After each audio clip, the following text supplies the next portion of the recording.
हमारे बीच ये बात हुई थी कि हर वीडियो का मुझको 16 लाख रुपए दिया जाएगा। मैंने 3 वीडियोस शूट किए, टोटल बनता है 48 लाख, जिसमें से मुझको आज तक एक पैसा नहीं मिला। मेरा सवाल ये है, लड़कियों से जिस्म की नुमाइश करवा के आप उनकी पेमेंट क्लियर क्यों नहीं करते? आप उनको चूना क्यों लगाते हैं? आप उनको टोपी क्यों पहनाते हैं? क्या ये होता है एथिकल बिजनेस?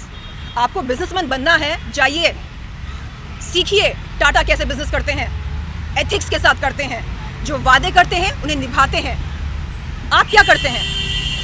आप आर्टिस्ट के घर पर जाकर उनके साथ यौन शोषण करते हैं, आर्टिस्ट के घर पर जाकर उसे अंडरवर्ल्ड की धमकी देते हैं, बोलते हैं यौन शोषण का केस वापस ले वरना तेरी जिंदगी बर्बाद हो जाएगी, जो एक आध फिल्में तेरे हाथ में हैं वो भी छूट जाएंगी। इस तरह आप बात करते हैं। मैं आज नहीं डरूंगी, दुर्गा माँ का आशीर्वाद लेकर आई हूँ। मैं नहीं डरूंगी, ना आपसे ना आपके पावर से। क्या क्या कहा था आपने, आपको याद है? 19 अप्रैल 2021 के दिन राज कुंद्रा मेरे घर पर आए। उन्होंने मुझको अंडरवर्ल्ड की धमकी दी और कई सारी धमकियाँ दी, मुझको डराया, धमकाया, दबाव बनाया यौन शोषण की शिकायत को वापस लेने के लिए। मैं एक सिंगल वुमन हूँ, अकेली रहती हूँ। मैं डर गई। आज हिम्मत जुटाकर वापस आई हूँ मैं। आपको बता दूँ कि 20 अप्रैल 2021 के दिन यहाँ पर आई जुहू पुलिस स्टेशन पर और मैंने अपनी शिकायत वापस ली और ये भी कहा जुहू पुलिस के सीनियर इंस्पेक्टर से कि सर मुझे डर लगता है।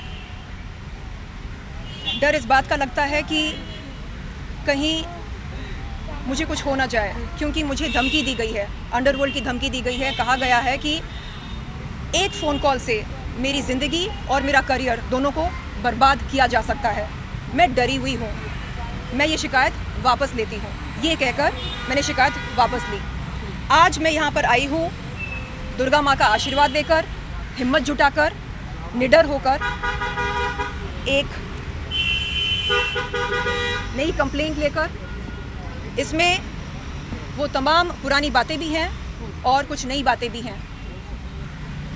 हम बात करते हैं 22 मार्च 2019 की।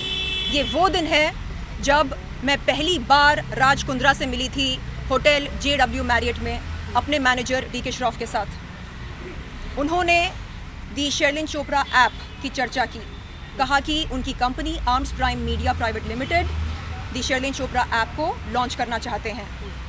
26 मार्च 2019 के दिन मैं उनके ऑफिस पर गई थी, arms prime media private limited के ऑफिस पर।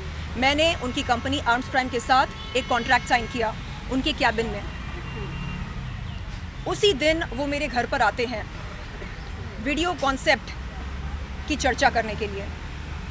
27 मार्च 2019 की रात को वो मेरे घर पर आते हैं मुझे बताए बगैर।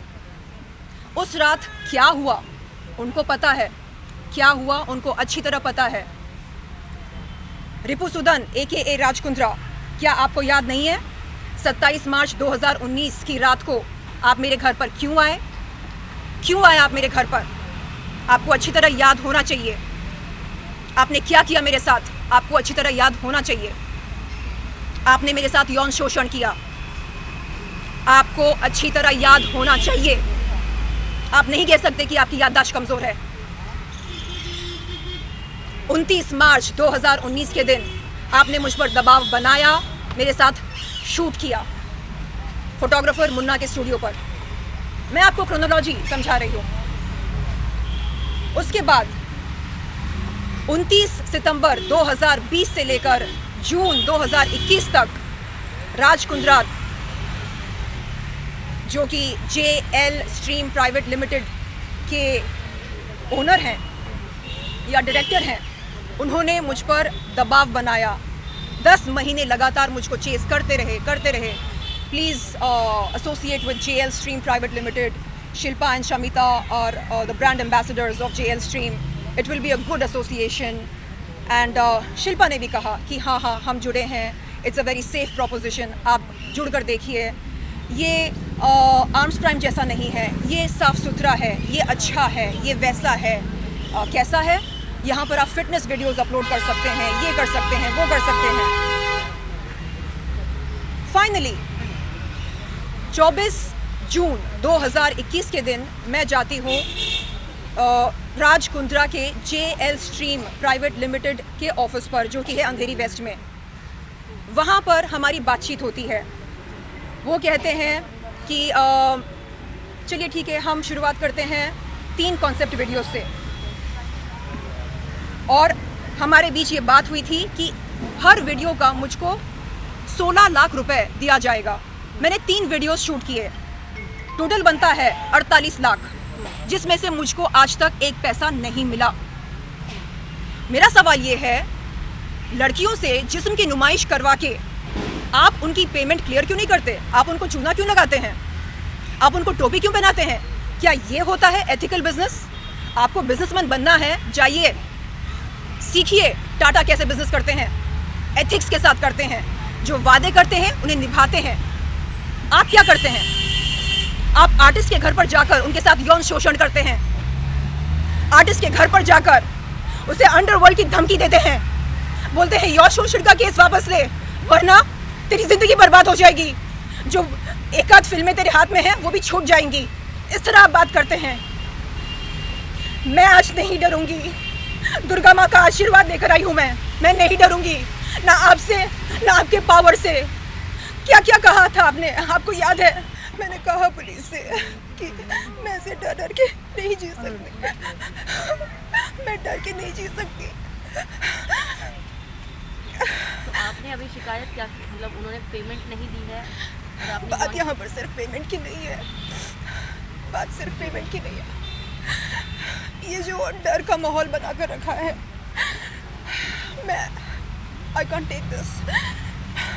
आपने कहा कि आपने शिल्पा शेट्टी के खिलाफ भी शिकायत की है। अब की बार जो आपने शिकायत आ चुकी है, इसमें शिल्पा शेट्टी का क्या रोल था?